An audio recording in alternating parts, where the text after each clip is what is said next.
It started with the weather, and honestly, that should have been my first warning. Kind of system. We've actually been warming up since yesterday afternoon, a degree here, a degree there. And then later on this afternoon, the 48 is going to be about 10 degrees warmer, so 55 to about 60 degrees in and across the area. Late season is supposed to hurt. It's supposed to bite your face, freeze your hands, make you question why you even showed up. You want to do a grunt? Let's see if we can get one to come in.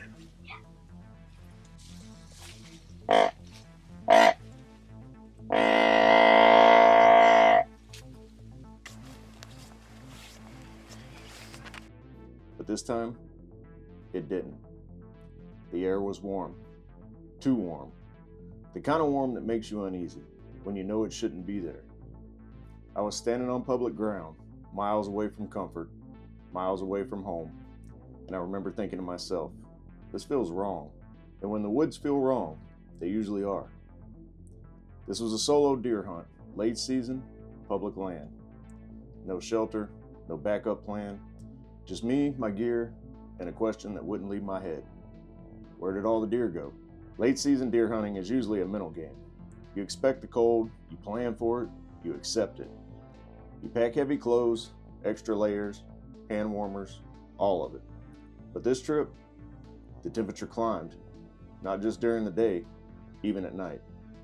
I remember checking the forecast before I left and thinking, that can't be right. Warm days, mild nights, in late season? That's not what you want, because when the weather stays warm, deer don't move the same. They don't need to. There's no urgency, no desperation. The food sources don't lock up. Cover doesn't matter as much, and pressure always stacks up fast on public land. Walking into the woods that first evening, I could feel it. The woods were quiet in the wrong way. No crunch underfoot, no sharp bite in the air, just stillness. And stillness makes me uneasy.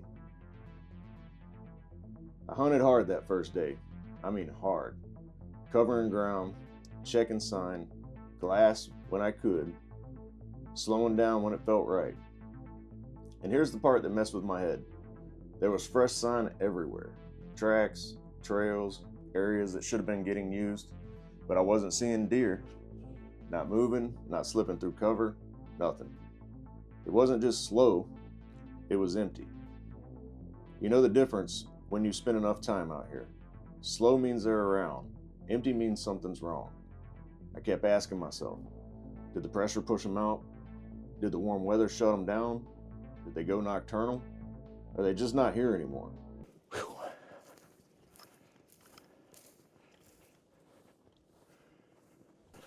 It's still hot like fire.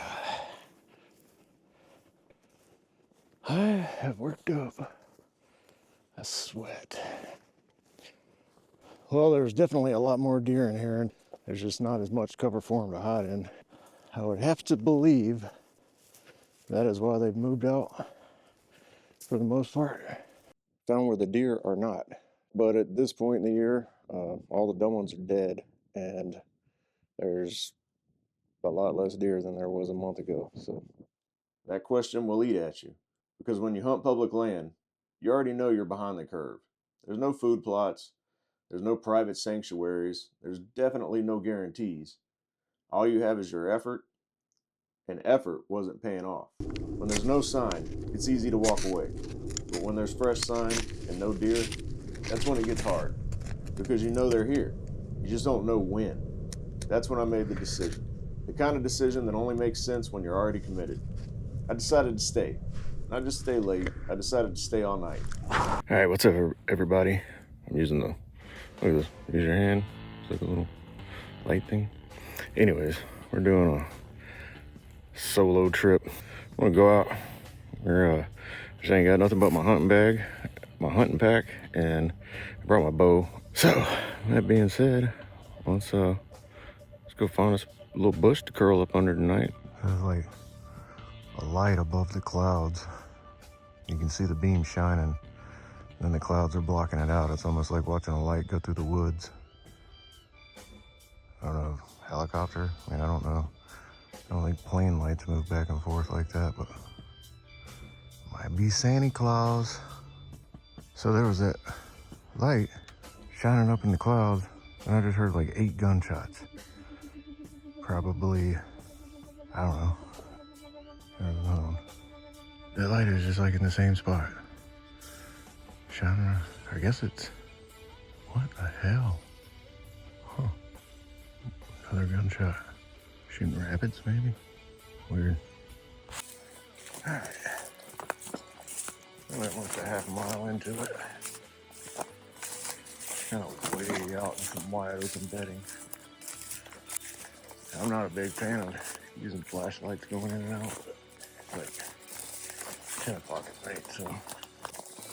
Yeah, I don't have a night vision camera. You guys want to like, comment, subscribe? I might be able to get one day. Well, it's pretty dry. There's water in it. There's also deer trails coming through here, so. Should be on the other side. Let's walk around through it.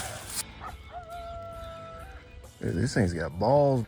Usually a coyote turn himself inside out going the other way. All right. We have this big old freaking bush thingy that'll block the sun. And then we got a little slough run up this side. It goes all the way around. This is like a point or a peninsula. So, deer could come from the backside and say we were a deer, the way the wind was blowing. We could set up by that bush, and then we'd be able to smell that coyote, who seems to be all alone. So he might be old and hungry. So we're gonna settle back, cut this light off, and see if we can't give old buddy something to chow on. Can't tell if I hear footsteps. Oh, that's definitely footsteps. No shelter, no tent, no truck ride out, just me in the woods. Because sometimes the only way to get answers is to outlast the question. I wanted to know what's happening here at night. Who's moving? Who's using this ground when nobody's watching? If the deer weren't moving during the daylight, I needed to know why. So I found a spot, out of the wind, as good as it was going to get, and I settled in. Sometime later, well after dark, I heard something I wasn't expecting. Voices, and then a dog. A raccoon hunter moving through the property. His dog working. Bell ringing, leaves shifting. It was surreal. Here I was, laid out in the dark, listening to coyotes surround me, and now a coon dog cutting through the night. It reminded me of something important. Public land never truly belongs to one person. No matter how deep you go, no matter how far you hike, you're sharing it. That hunter passed through. That dog worked off into the distance, and eventually, silence again.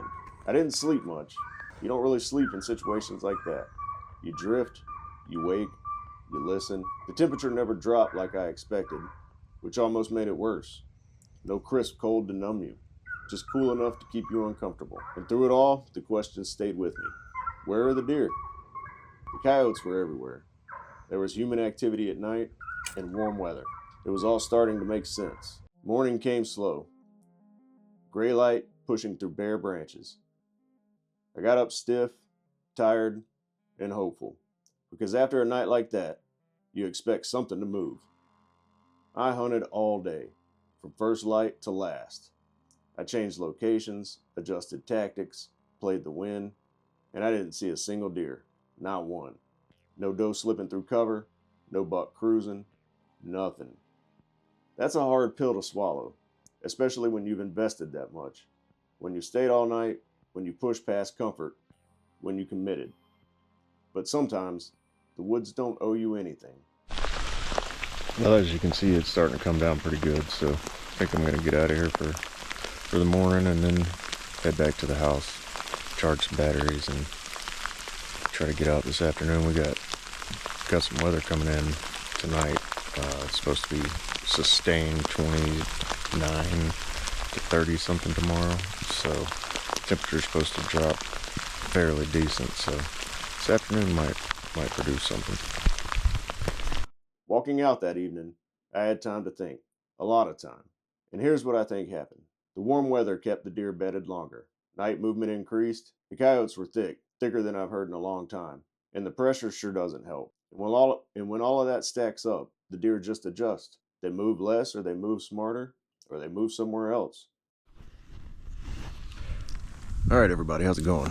First off, I want to give all the glory and honor to God. Without him, none of this would be possible. Today, well, right now I'm cutting through this switchgrass field, and I haven't seen any bucks lately. A couple small spikes, but that was it. All the bigger bucks seem to have started staying pretty close to their main food source, I would guess. And as far as public land goes, I haven't been seeing them. So I'm on a piece of public I've hunted twice before over the last couple years. I didn't hunt it last year. I haven't hunted it yet this year. So 3 years ago I hunted it twice.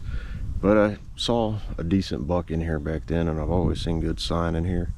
It's really small. I think it's like 180 acres maybe. And well, I don't know what we're gonna see. We're gonna get in there and look. Like, I don't know. I was trying to think of what to make a video about this week, and just, you know, I couldn't think of anything to point out or to highlight that has been beneficial to me this week. Look at that.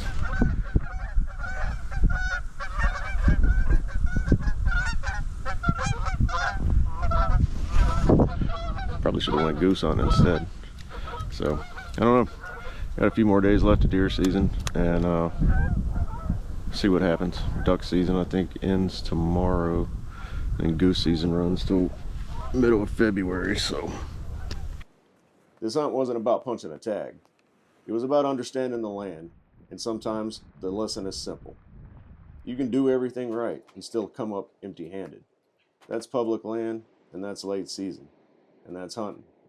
we're gonna stay in this lower part, the ditch, like I said, and the reason for doing that is so we don't have a profile up on a ridge and kind of skyline ourselves against the other timber, that's a little bit further back on the other side of the river.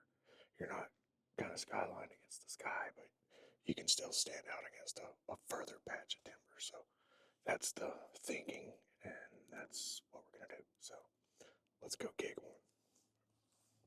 If you've hunted late season on public land, you've felt this. The frustration, the doubt, the long sits with nothing to show for it. But if you keep showing up, if you keep learning, and if you keep pushing, eventually it pays off. Maybe not today, maybe not this hunt, but it will.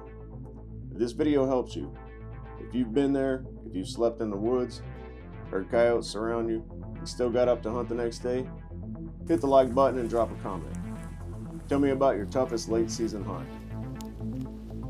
And if you're not already subscribed, stick around, because this isn't about easy hunts, it's about earning every inch.